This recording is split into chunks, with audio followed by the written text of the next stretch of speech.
Друзья, всем привет! Аудиодорожка на этом фрагменте, к сожалению, оказалась утеряна, поэтому озвучиваю дополнительно поверх.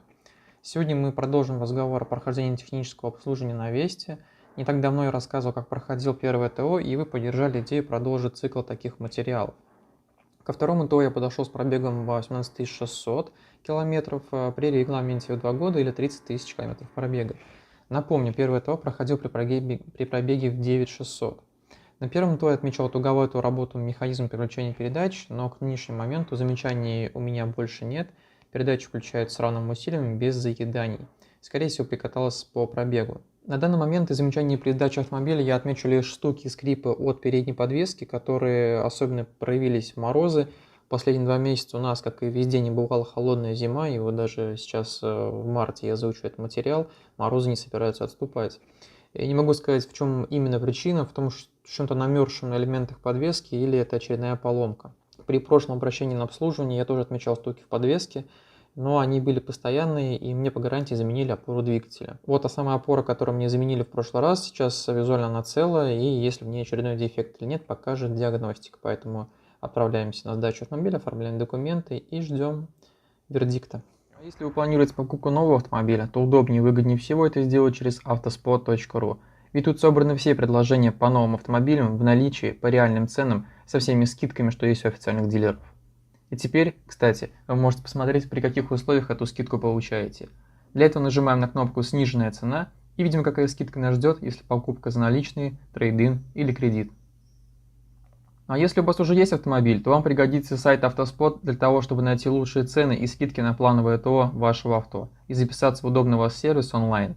Для этого переходим в раздел «Сервисы и ТО», нажимаем «Найти лучшую цену», далее выбираем марку, модель, модификацию и какое ТО планируется, и видим карту и цены на обслуживание у того или иного дилера.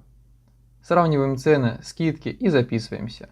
На сайте представлены предложения только от официальных дилеров, поэтому вы не потеряете гарантию на автомобиль. В данный момент онлайн-запись на ТО доступна для Москвы и Санкт-Петербурга. Ссылка, как всегда, в описании. В этом году материал получится суховатый, потому что из всех представленных машин на тесте ничего интересного нет. Вот есть новая Niva Travel, но лично мне она абсолютно не интересна, как и большинству из моих подписчиков, потому что после дела старая же Нива Chevrolet с новой мордой. В самом дилерском центре тоже показывать нечего, там всего лишь 2 машины, и они все закрыты, садиться в них нельзя, только с присутствием менеджера. Из-за ковидных ограничений даже кофе не попьешь, ничего интересного нет. Подорожали сильно цены в этом году. Со всеми скидками вышло 7800 второе ТО. Хотя в прошлом году ценник был порядка 5500 рублей.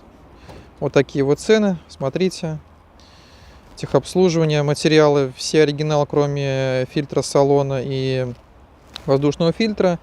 Оригиналы стоят каких-то конских денег, там по 1500 рублей. Естественно, взял аналоги.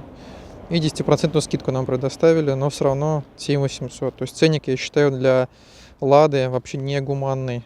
Обычно всегда АвтоВАЗ там славился своими низкими ценами на ТО, порядка там 4-5 тысяч рублей. Но сейчас все меняется, цены растут. Машину я сдал с претензией на скрип передней подвески справа и слева. Попросил посмотреть. Стуки небольшие тоже есть, но опять же это все в мороз проявляется в основном, то есть когда было тепло, все было более-менее нормально. Но раз уж я привез машину, то пускай смотрят ее по полной программе. Вот такая вот предварительная информация. Все очень скучно, сидеть здесь больше 2 часов, не знаю, из-за ковида все очень-очень сильно скучно. Ну что, друзья, ТО закончено, итоговый ценник, как и предполагалось, 7863. Как опять же скажу, что по-прежнему я считаю, что это очень-очень дорого для отечественного автомобиля. Все-таки, когда покупаешь русскую машину, надеешься экономить, но вот с такими ценниками на техническое обслуживание, где, по сути дела, только заменили масло, фильтра и свечки, ну, как мне кажется, это дороговато. По регламентным работам, которые я отмечал, давайте под капот пройдем.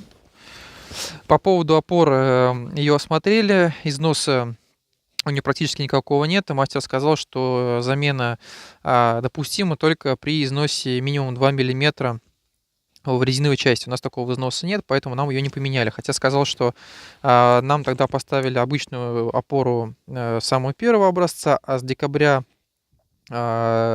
получается, 2020 года ставят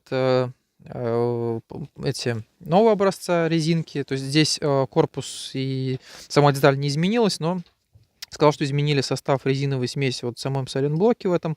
И претензий, жалоб на стуки в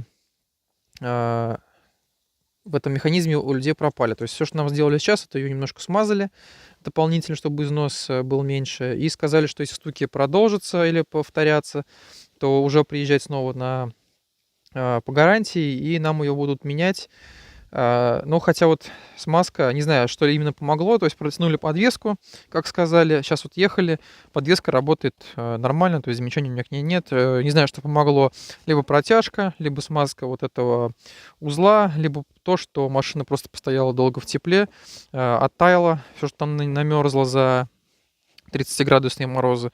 И сейчас, в принципе, замечаний по подвеске у меня к машине нет. Посмотрим, как покажет себя вот эта вот опора. Если будет интересно, отпишитесь в комментариях. Если вдруг нам ее поменяют, я либо отдельный ролик запишу, либо прям в комментариях под этим роликом отмечу, что по гарантии эту опору нам все-таки заменили. Сейчас нам ее оставили, поэтому все без изменений. В остальном просто замена всех нужных жидкостей и элементов. Свечи заменили, фильтр заменили, салонник заменили тоже. Ну, в общем, стандартное ТО второго регламента. Вот, получается, пока без поломок, все хорошо, пробег 17 тысяч, пробег маленький, поэтому, и, честно сказать, поломки какие-то серьезные тоже не ожидаешь. Ну что, друзья, на этом я сегодня для вас все. Такой небольшой короткий материал получился. Если вам было полезно, интересно, поддержите лайком, расскажите друзьям, отмечайтесь в комментариях. Всего вам доброго и до встречи.